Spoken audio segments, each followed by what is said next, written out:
of January 4, 2021, the gentleman from Arizona, Mr. Schweikert, is recognized for 60 minutes as the designee of the minority leader. Thank you, Mr. Speaker Pro Tem. We're going to try to do a continuation on a theme. Last week, came to the floor and sort of walked through what inflation was doing to seniors. Today, I'm going to try to walk through what it's doing to the poor, the working poor, the middle class, all of society. And one of the difficult things I'm going to turn, and I know it's somewhat rhetorical, is ask my brothers and sisters on the left, are you happy with what you've accomplished? Democrats took functionally power here 15 months ago. They had the House, the Senate, and they took the White House.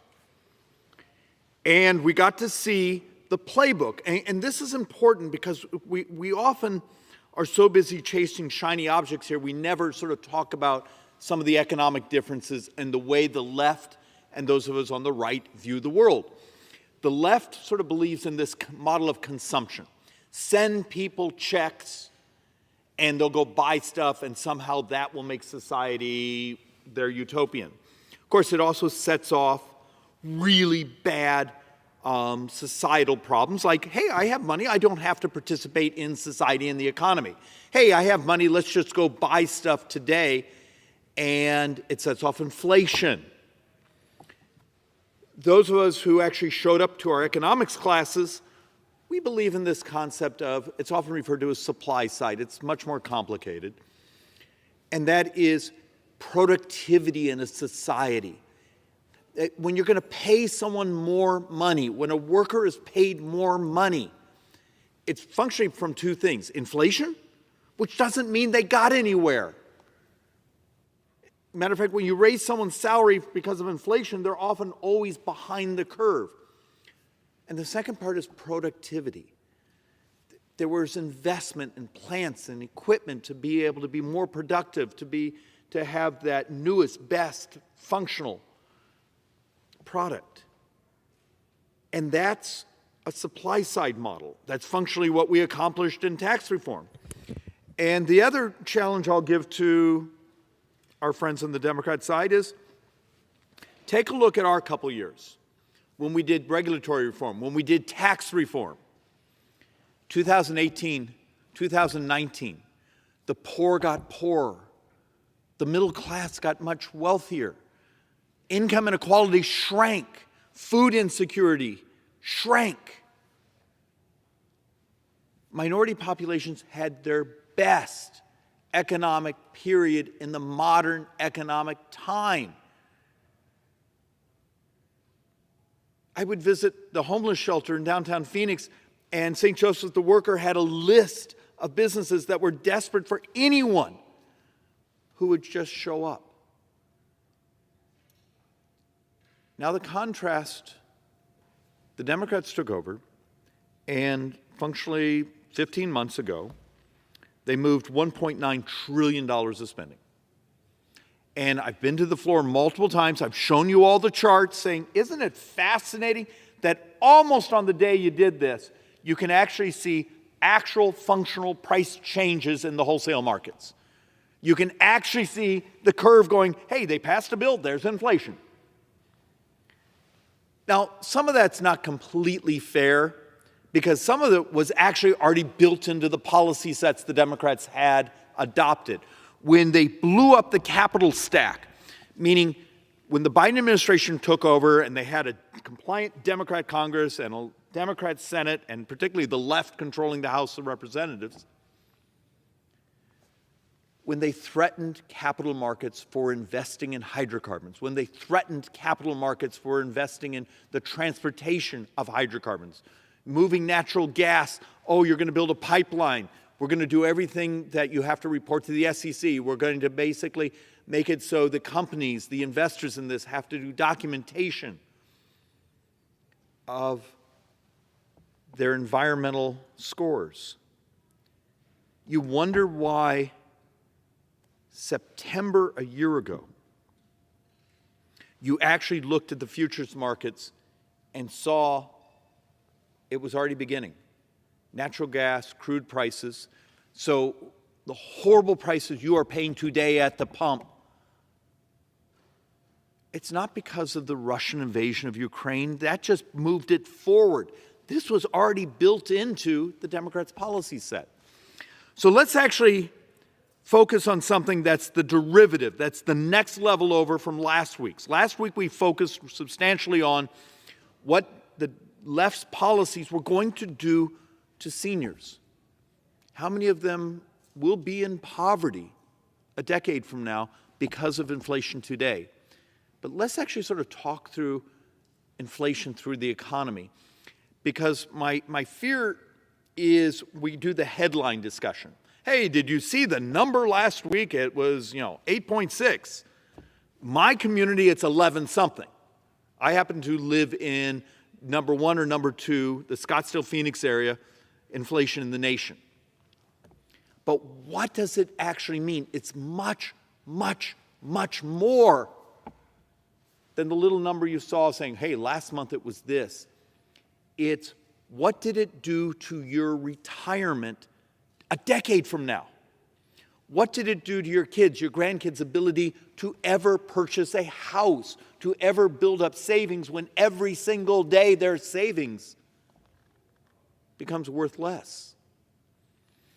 There's a reason inflation is the boogeyman. It's because it functionally is government. You have a government with debt the size of our economy. And we're out there taxing all of you, whether you understand it or not. That's the scam of inflation. This is what the Democrats have set up. Every single day, your savings becomes less, but also the value of that massive debt the United States has becomes less because we're transferring your wealth. We're functionally devaluing your savings and then devaluing our debt because it's being paid for by inflated dollars. I don't believe it's purposeful, but now that they've set it off, I promise you, there's economists in this government who basically look the other way and say, let it run this way for a couple years and think about it. The actual value of the debt in constant dollars stays the same, but it decreases because the dollar value has changed dramatically. It's cruel, it's crushing, and the economic violence that the Democrats' failure to understand basic economics has done to the poor, the working poor, the middle class. Please just stop hurting people. And it's math. So let's take a look at this. So we all got the May number. And we saw the price increases, the PCE, but when you started to look at the consumer price index, 8.6. Now, do you happen to remember before May, April, March, we've hit peak inflation? That's absolute crap. And structurally, how many of you have actually looked at the gas pump in this month? Have you seen where gas prices are? Put that as a factor in the inflation and tell me that prices are going down, prices have stabilized. There's an argument out there that we've hit a plateau. It just happens to be an outrageously high plateau. I don't see it yet. We are in functionally what you call a wage price spiral right now. And I was made fun of about 3-4 months ago when I came here and said, I think we're on the cusp of a wage price spiral. Well, guess what? I was right. And what's a wage price spiral? A business raises its prices. Well, for my workers to be able to afford things, we need to raise their wages. But if we raise their wages, well, we got to raise our prices. Well, if we raise our prices, you raise your wages. And it's the puppy chasing its tail. And right now, the only solution the left is offering, the only solution the Biden administration is offering is let the Federal Reserve break people's back. Raise interest rates enough, pull liquidity out of the markets, break their back, put people in the unemployment lines. That will slow it down. The cruelty of what's gone on here. And there's other solutions. I've been here to the floor multiple times saying there are things we could do tax policy-wise, incentives to save, other things that would be great for retirement security, great for growing the economy, and would help. It doesn't solve the Federal Reserve's problems, but it would help. The problem is I would need my brothers and sisters on the Democrat side to basically open up an economics book and say, yeah, maybe making more stuff, maybe becoming more productive would be good for society, and it would be good for pushing down inflation. But God knows the way the Democrats run this place, I can't even get an amendment in the Ways and Means Committee anymore, assuming they would actually hold a real hearing. This place is nothing but virtue signaling anymore, but it's a virtue signaling that if they would actually talk about what they've done to people.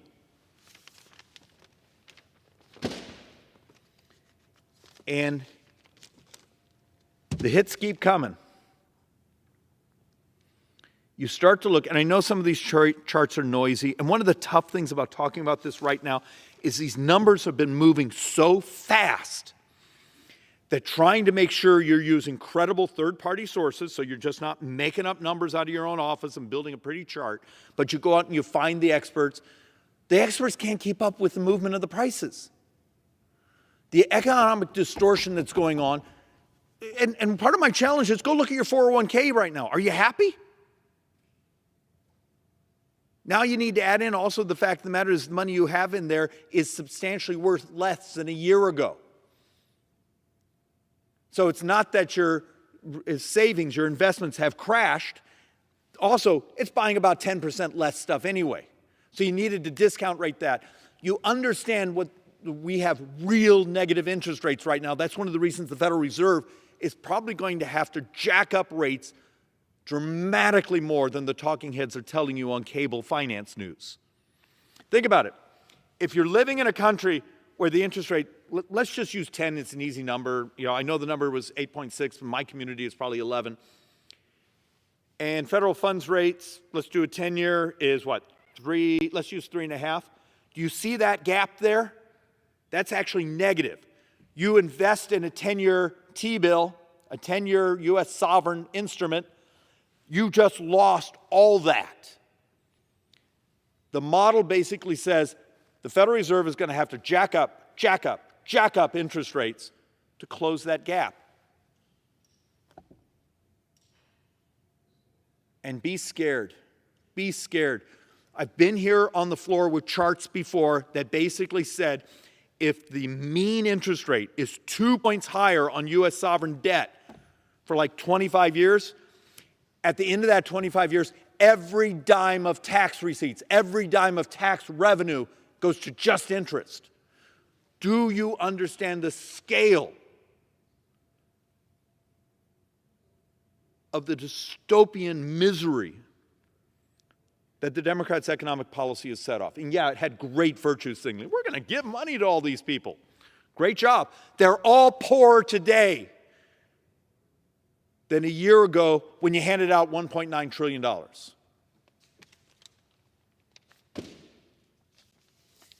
And you start to look at who you're hurting. You start to look at, folks in Social Security. Well, they're already upside down another %. You start to look at major health care programs. Well, the inflation there packing into that. You start to take a look at other mandatory spending. Well, at least that's actually been deflated upside down because they don't have the same COLA kickers. But you start to add up what's going on. Major changes in projected outlays. The budget process here is going to be really interesting coming next year when we take the majority, because the mess that has to be cleaned up economically is not going to happen in a year. For everyone who may be participating crazy enough to listen to me, it's going to take years and years, maybe a decade, to just clean up this functioning 24-month cycle of what bad decisions did. And for everyone listening, please, rethink your retirement. Please rethink your savings. Please rethink your investments. You are poorer today than you understand because it multiplies out into the future. And I'm scared. I mean, we did one model in our office where, and I have some boards here that are going to sort of touch on this, but let's see if I can try to describe it. So let's say, let's go back to my retiree. You're on Medicare. Okay, so there's a hold harmless on the cost of Medicare, but not your copay. So if medical inflation is going up at almost double the inflation rate, so we had, 8.6, but we have some charts that show medical inflation in the previous month may have been as high as 16.8. So if you have almost double, that 20% of cash that comes out of your pocket also just doubled. So you're going to get an 8% COLA on your Social Security, okay? But your Medicare premium will adjust some, but your copay is skyrocketing. And if you carry that out through the decade, the number of our brothers and sisters who will be in their retirement who will be in poverty. It's math. But damn it, doesn't this place care about people? Or is it just too painful to step up and say, we screwed up? Well, they screwed up. We're going to reach across the aisle. We're going to actually work with people that actually showed up their economics classes. There are some ideas that would be good and they should be bipartisan that actually would help productivity, help people save for retirement, and would be great for bending the inflation curve. Do you think any of us could get an amendment actually even listened to? It's because they don't care. It doesn't fit this. Remember, we do public policy now by virtue signaling. The incredible difference, I'm realizing the difference between my brothers and sisters on the left and those of us on the right, is my constituents judge us on what did our policies accomplish. I swear to you, the media and the left judge their folks on what was their intention, what were their feelings. Because if they were judged on what they've accomplished misery. As of May 2020, inflation is plateauing. Really? Rather than peaking. Understand what these economists were basically saying is, this isn't the transitory that we were promised over and over and over from the Treasury Secretary, from the President, from Democrat leadership, even my brothers and sisters on the Democrat side in Ways and Means. Oh, it's temporary. This is a supply chain spike. No, it isn't. Such horrible policies, they built a structural inflation problem. And now you're in a wage price spiral.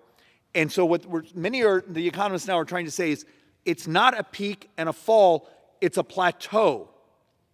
And one of the things that scares the crap out of me, and I'm sorry, but I don't know a better way to try to, without crossing the line and cursing and getting my words taken down,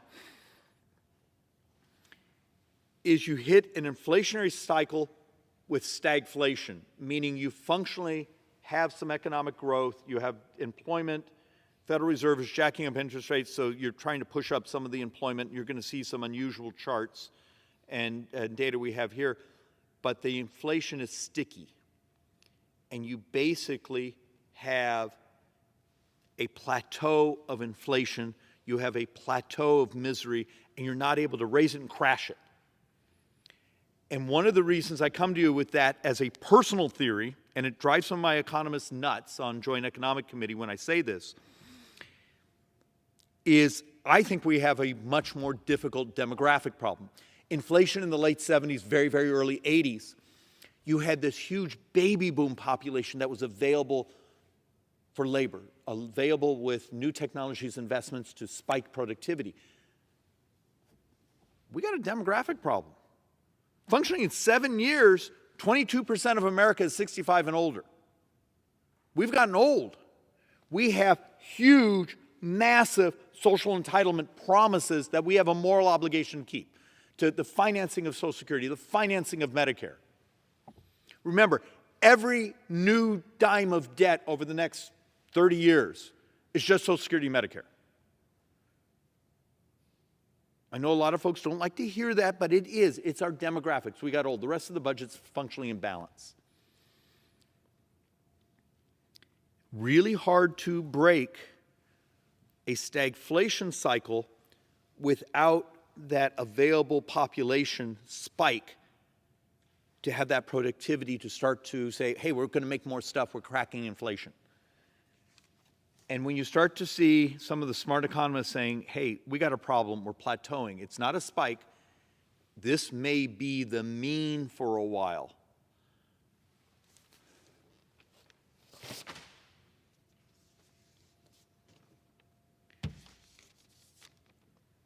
And what's amusing in a very dark way is, I've used this chart once before. So the projections of where inflation was going to go, and the number of talking heads who would repeat the White House's line that, oh, it's transitory, or it's just temporary, or it's Putin inflation. Come on. At some point, treat the American people like adults. They may not have spent their life bathing in the numbers. They don't go home every night and read the Economist magazine and these things, trying to dig. That's our job. That's what we're paid to do. Other people need to take care of their families and have a life and try to survive these prices. But the trend line on inflation is heading towards almost a 10% plateau. God, I don't think we're going to get there. I really don't. But that's my charting. You know, this was our target. We are nowhere near our target. We blew through our target by 2.8%. I'm trying to show the happy talk that was going on in the previous 3 or 4 months. Oh, inflation's transitory. We're going to get. They've been wrong. And I'm going to do something slightly jerky. I've been here on the floor, and I got it right, because we actually looked at the real numbers. You know, when you looked at the April inflation and realized, well, damn it, April inflation, they were calculating, they had fuel prices, they had base energy going down 0.6, 0.4, based into the number. That isn't what happened in May. I mean, all you had to do was break apart and look at the numbers and own a calculator. But remember, we work in a math-free zone. And you start to understand, I know I'm a Republican, I come behind the microphone, I sound like an accountant on steroids, and that's not my point. These numbers are people. These numbers are hurting people. There are millions, matter of fact, almost all of America is poorer today than they were 15 months ago when the left took power. Judge us by that. And it didn't need to be this way. I mean, when you know, what is it, Larry Summers, I mean, a leftist economist is begging the Democrats, saying, don't do this, don't do it, don't do it, you're going to hurt people.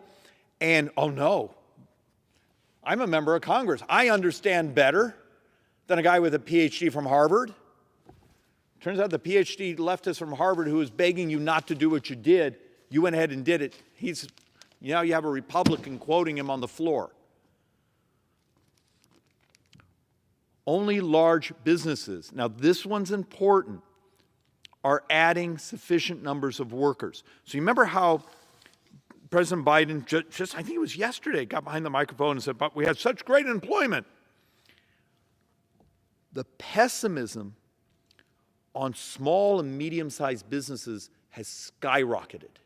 And that's actually where much of our job creation and disruption in the economy and new spikes of productivity come from. They're the risk takers who will try new methods and systems.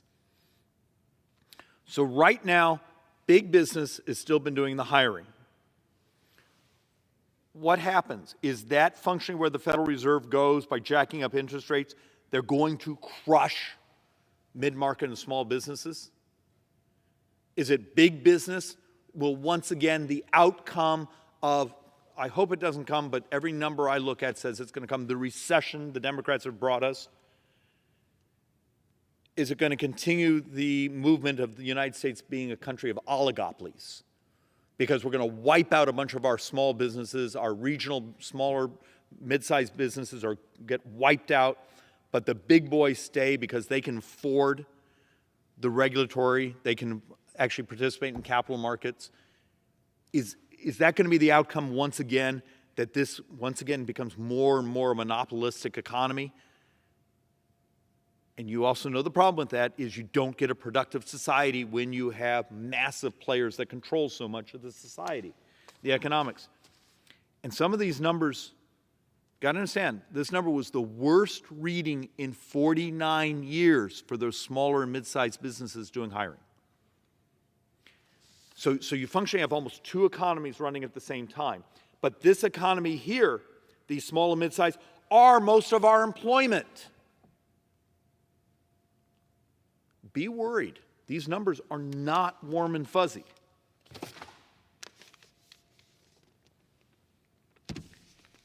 And now we start to go to some of the cruelty that the Democrats' economics have done. You see that bottom line? That's functioning real wages. So, hey, here's inflation wages. Hey, I got a raise. Look, wages are going up. Real purchasing power, I'm poorer today than I was the day before.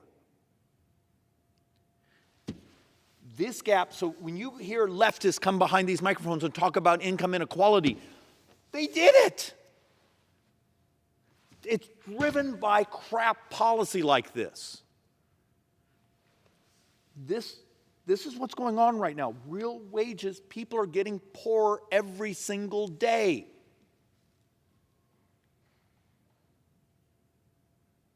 And yet,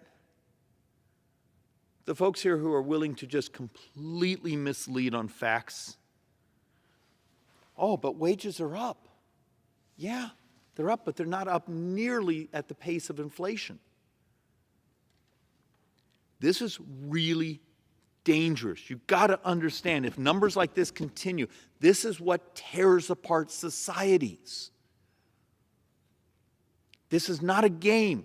This is beyond me being a Republican and I'm beating up on Democrats. Please, I know we're heading into election season. I know everything's about knifing each other. But this chart is actually, this line here are people. These are people getting poorer every single day. And we keep offering suggestions, and we can't even get an amendment considered. I understand the partisan cruelty to our side. We're not in charge. You're in charge. But why the cruelty to your own constituents? Because this did not need to happen, and it doesn't need to continue. There are solutions. But maybe those solutions also require something very difficult. You know, if you're in a 12-step program, God knows I've had enough family in 12-step programs. What's the very first step? Admit you have a problem. Democrats, I challenge you, take the first step. Admit you screwed up, you screwed the American people, and you're willing to make it right. You're willing to work with us who own calculators to make it right, to help our brothers and sisters not continue to be poorer every day. And these numbers should start to scare you. There's a number of economists out there, I believe, have gotten this wrong, where they say, well, we handed out so much free money in 2021, everyone had so much cash in their bank accounts, they set off inflation because everyone went out and bought a new television. Fine, okay, but what happens by the end of 21? By the end, so several months ago, credit card debt was climbing and had climbed rather substantially. That basically lets you know the way people were maintaining their consumption, their lifestyle. Wasn't that they were building it in their earning power. They had chewed up their savings. They were using debt to maintain their lifestyle. This is dangerous because at a certain point, you hit that debt wall, and you have how many of your brothers and sisters who all of a sudden now are real financial stress. And when you start to see 28% annualized increase in the fourth quarter was the fastest on record, basically saying, hey, fourth quarter last year was the fastest on record of credit card accumulation of debt. So when the White House, when my Democrat colleagues say, well, things aren't that bad. Yes, we have inflation, but look how good the economy is. You built an economy on fake money and now people borrowing it through their credit cards.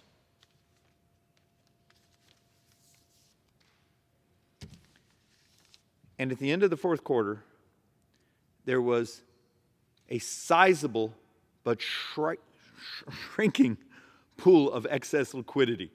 So what they're basically saying is, do you remember how a number of us were coming to the mic and said, hey, Democrats, your $1.9 trillion that you did, what was it, end of March 2021, you pumped all this liquidity into the marketplaces, you set off inflation, but people shored up they paid off some debt, they had lots of cash in their bank accounts,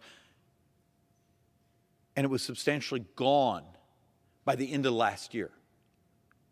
So how have people been financing the consumption of these incredible price hikes over the last few months? And we're hunting for the latest borrowing data, but we're seeing some preliminary numbers is a lot of Americans now are in substantially more debt. So they're poorer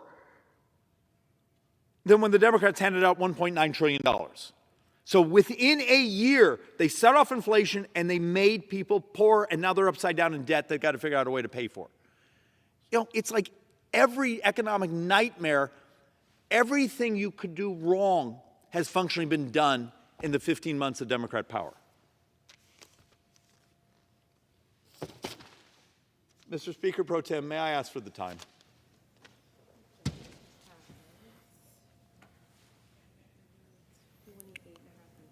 The gentleman has 28 and a half minutes remaining. Thank you, Mr. Speaker Pro Tem. And look, this is functionally the same chart as the last one, except the point I'm making on this one is we functionally moved from $1.726 trillion up. Before that, we were at $1.3 trillion of household savings. The savings basically has collapsed. And is anyone talking about this? Remember, that was supposed to be the big Democrat talking point is, yes, we gave away a lot of money, but look, we shored up people's bank accounts. It's gone. It's gone. And it wasn't done through productivity. It wasn't done through investments that lead us into a greater future. You know, the left keeps saying, well, we invest in green energy, invest in, fine, but that's not what you did. You basically adopted almost every policy. You do realize in the 15 months the Democrats have been in charge, we're burning a hell of a lot more coal today. And the 2021 number is 23% more coal was burnt to produce U.S. electrical energy because they blew up the natural gas markets. They made the United States dirtier, according to the greenhouse gas calculations. So even on that, they screwed it up. And then here's sort of the punchline of why I'm here tonight. You see the chart. You see the red line. Is that red or maroon? Let's go with red. Do you see this chart right here? That's for folks under $40,000 a year. And red basically means severe hardship. They are in economic stress. This number here has exploded under the 15 months of Democrat control. This is what functionally they've caused by inflation, by everything around them. they've taken our most modest quartile of incomes, and they're brutalizing the poor. They're just brutalizing the working poor. Now, those folks over $100,000, yeah, but most of it is no real hardship. Their income categories, they're doing not fine, but better. But you get down to $40,000 and left. So if you ever let someone on the left tell you, well, they're the ones that care about the poor and the working middle class, they may care. They may care, and they brutalize them by their policies.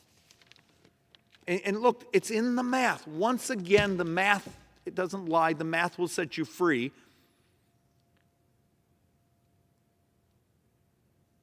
But we seem to do policy by virtue signaling here, not by some of the most compassionate, which is do the right thing. And you have a model. Take a look what we accomplished in 2018, 2019, first quarter of 2020. The number of our brothers and sisters that were less poor. It was one of the most amazing economic revivals in U.S. history. And yes, we had the pandemic. Yes, it was miserable. But think about this. Almost every bit of those gains are gone. And not gone because of the pandemic. They're gone because of the last 15 months of horrible economic policy that set off inflation, has set off optionality, has flatlined productivity, and actually really screwed up the next decade of our economic future. And these get a little more difficult to show, but basically, you're trying to sort of demonstrate when we hit the Biden inauguration, so this is the moment where Democrats had absolute power here, and how quickly the financial cushion disappeared. Now, a lot of this disappeared because you have the occasion where we're going to hand you a bunch of cash, but we're also going to set off inflation. Turns out the inflation chews up the cash a lot more fast than we're handing out free money.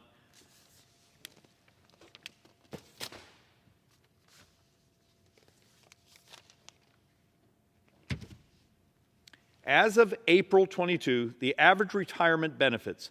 Now, this is going to make complete sense. And in the scale, the reality is much, much worse. But we're trying to do a calculation of if you're getting retirement benefits, how much are you losing? How much is it changing? And so our first calculation was about $162. Now I need you to add a couple more months to that. But we're starting to try to model is every month people on a fixed income, how much poorer are they getting? And that's also adjusting, saying, hey, they have COLAs, so they're going up, but the actual purchasing power, even adjusted with the COLA, they're falling. They're getting poorer every day. And now we're finally starting to get some of the data. The problem is we're about 3 months behind on trying to do hard calculations. And now you start to look, and this one's really important. I don't have a brilliant way to try to lay this out. When we look at different demographics and what they consume, a young family is going to have different consumption than a couple in their 70s. This one is going to be much more medical costs, and this one might be education and a new bicycle. So what happens when you start to realize that food, energy, when you start to see it moving in the charts, but then you come down here and start to see medical services, where they are in the inflation graph, and then you try to adjust them to populations. And you realize you're ending up with this crazy sort of bell curve of misery, where older Americans are getting crushed, and younger families are getting crushed because they don't have assets that are inflating. And this is what's going on. And I don't know why there's not a fire drill around here. I mean, what would it take for those of us as Republicans to basically turn to the Democrat majority and the White House and Speaker Pelosi and the left who's in charge here and say, we actually care about Americans. We're willing to work with you. let's actually do the fire drill. Let's actually do the things that set off productivity. Let's fix expensing on the tax code. Let's do this. Let's do that. What can we do instead of just letting the Federal Reserve jack up interest rates and put people out of work? And that way, Democrats can blame the Federal Reserve and not their own policies, because they need deniability. Our job is to make people's lives freer, economically more stable, better.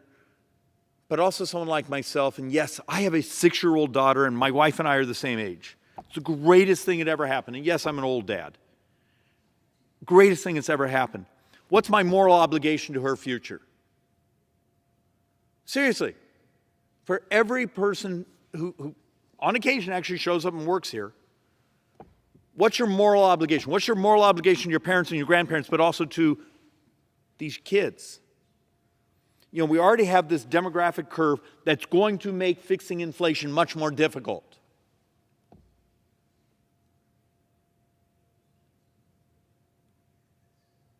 And we're basically shifting. If you're functionally under 40 years old and you're still voting for the left, please go to an economics class, go buy a calculator, understand the amount of misery that's been shifted onto your future.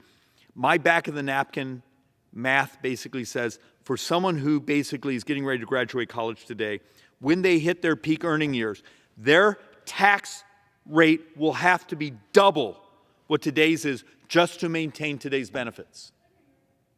Congratulations.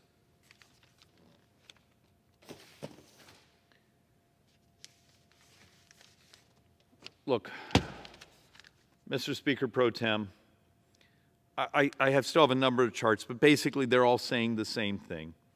You get to when the Democrats took power and just what they did in blowing up affordability in our communities, blowing up affordability, productivity in the country. And it was Democrat policies, because it's more than just what we voted on here. It was basically threatening investors. It was threatening the SEC is going to come and start to look at your investments. It's the threatening. They used the regulatory state. They used the up and down, even the virtue signaling within businesses. I mean, how many businesses basically sold their souls so Democrats wouldn't say mean things about them? And you start to look at family economic insecurity, and it just has exploded again since the Democrats took power. Mr. Speaker, and to whoever is interested, I'm blessed to be the senior Republican for the Joint Economic Committee. So I have access to some very smart people, and we're just doing our best to try to understand the numbers, but also what we can do with the numbers. Last week, I became the senior Republican for Social Security. And, you know, you're reading the actuary report, and then you're teaming it up with the actuary report for Medicare. And you start to realize the scale, the numbers here are stunning, the numbers of zeros. And we'll get the clown show around this place that says, well, if you fix waste and fraud, well, if you get rid of foreign aid, hey, if you just tax rich people some more, everything will be fine. None of those things are close to being true. The scale of the problem that was already built into just our demographics and our promises. Remember, the shortfall for Social Security and Medicare, when you pile on our current debt, is $120 trillion, and that functionally hits in 29 years. And that's adjusted to today's dollars. Add in inflation and the distortion. So my last comment I really want to try to share is one of our projects we're working very hard in our office is if the Democrats' inflation continues for 24 months, how much of our society will be in poverty? How many seniors, How many younger people? Because of the distortion. You know, they functionally have wiped out all the amazing economic progress we made in 18 and 19 in the first quarter of 20. Congratulations. You hated the last president. You hated Republicans and what we did for the economy. Fine, you got rid of it. You wiped it all out. But understand, in just 15 months, we have whole regions, whole populations, whole segments of our society that are several percent, and I'm sorry to put it in percent, are poorer today. And it just doesn't go away, and you just can't do another transfer payment to make it up.